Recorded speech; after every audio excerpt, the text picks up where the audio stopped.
this is the view as you walk into the Moultrie Auto Show. And I believe they have an auto show here 3 times a year. So we're in South Georgia here, Moultrie, Georgia.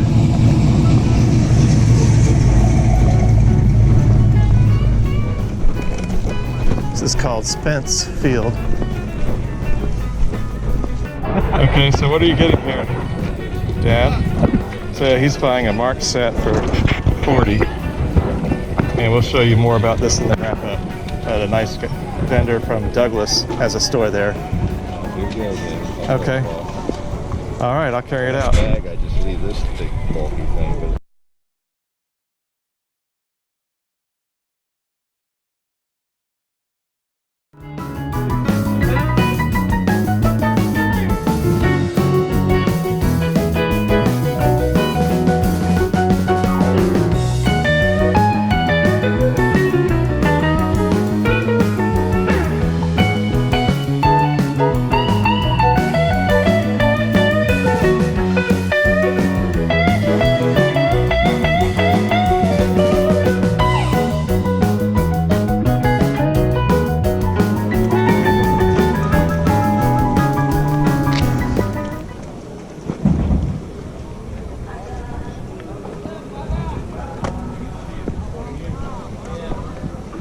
Hello. Hey.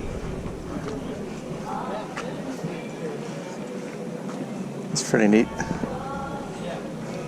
Ashtray. Our spoon rest. Our key rest. Okay. Huh.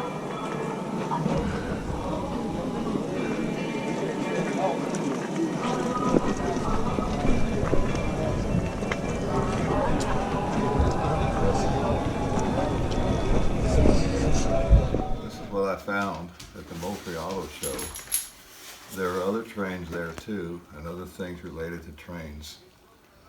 But these are the ones I got. I paid about $45 for this set, which may be too much. No, I paid $40 actually. It's a pretty late model, 1666 with a smoke unit. I don't see any brakes in the boiler. It came in this foam box. I didn't know Marx used foam boxes, so that's why I'm assuming it's a late model Marx. It has the Baltimore and Ohio boxcar.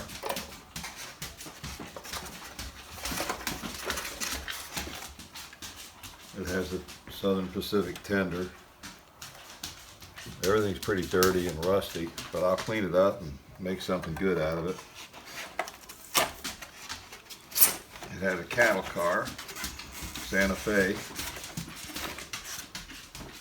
which is pretty nice. This is the fixed door model. They all have the tilt couplers on them that I like. Caboose, which has a broken rail on the back. I may fix it or I may use it for parts. I can always use trucks and things. Here we have the Shell City Service tank car. I like those.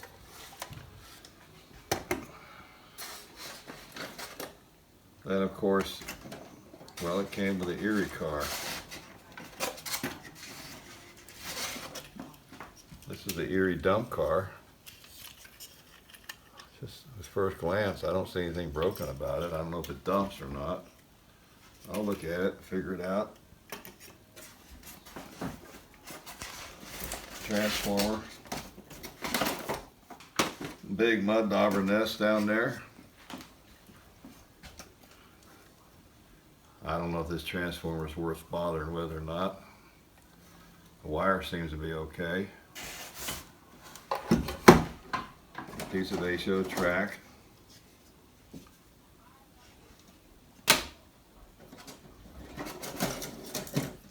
Track's not too bad. Could use a little cleaning up, but it's not too bad.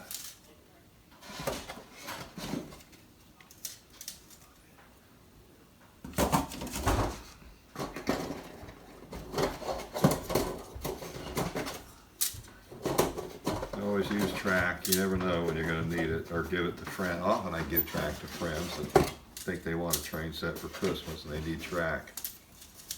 You buy this stuff at the hobby shops. It's gotten pretty expensive. Not worth anything really in the used market, but here we have some, I would have thought these were by Plasticville, but I guess they're by Marx. Yeah, it says Marx on the bottom. Telephone poles.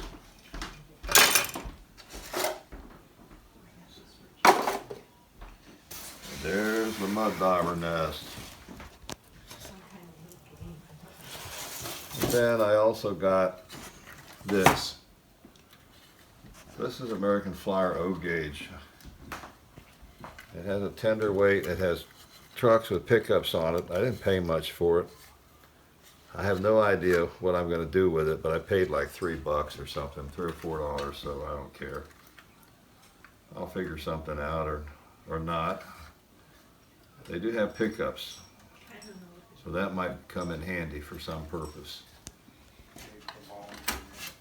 So the Flyer O gauge was made before World War II. This is going straight out to the trash can. Mud dauber nest and all. We're going to test the Marx 1666 that we picked up at Moultrie to see if it runs. But first, I'm going to put smoke fluid in it. And the reason I do that first is because I think it's bad for the heating elements if you test them dry. So if you get a locomotive that takes liquid smoke, recommend you put the fluid in first, then see if the locomotive runs.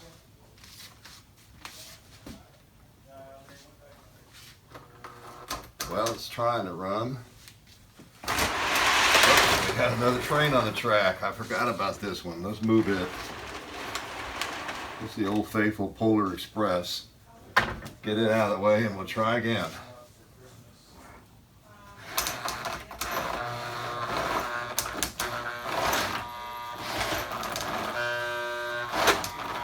Boy, hear that? That's dry as a bone.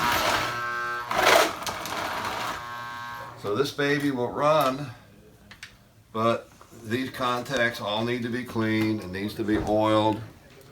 The output shaft, the gears, the axles, all that needs to be lubricated. I didn't see any puffing come out of it, but then again, we couldn't get it to run enough to test it. But as you can see, wow, look at those sparks.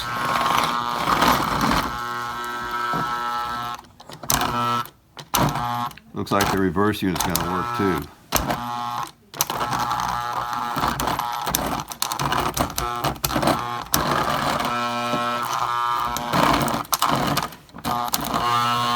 I think with a little oil, this baby will run. Let's get some oil. Okay. This is one of those dollar store nail files that women use. I'm using it to clean this. Pretty handy because it's soft and flexible, you know. Got to have a good ground too, so maybe I'll work on at least one or two of these wheels. Boy, this thing is stiff. Well, I cleaned the one wheel. Let's see what happens with oil. I use a needle oiler, and but I always put sewing machine oil in it instead of buying. You buy these, they're about $6 or $7. You buy it one time, and then you buy the cheap 3M or Singer oil. That way you save money. Axles are down there. I always like to hit the axles. Give them a chance. Doesn't hurt to oil these things either. The side rods so you don't get too much wear and tear on them. Output shaft for the armature. And the gears. This may not be enough to make a difference, but let's see if it makes any difference at all. I may have to take it apart, clean the brushes, the whole 9 yards. We'll see.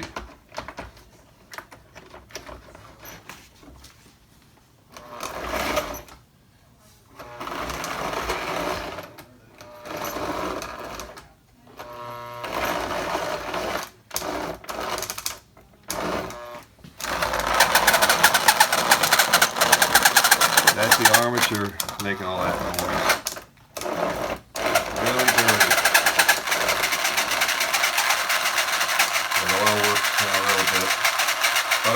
of smoke coming out.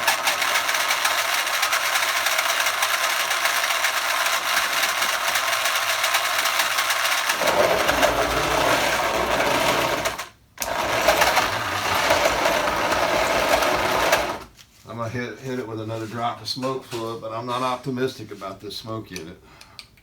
Maybe there's a loose wire to it. That would be convenient if that's all it is. I hope. Headlight's not on either, so it could be a loose wire.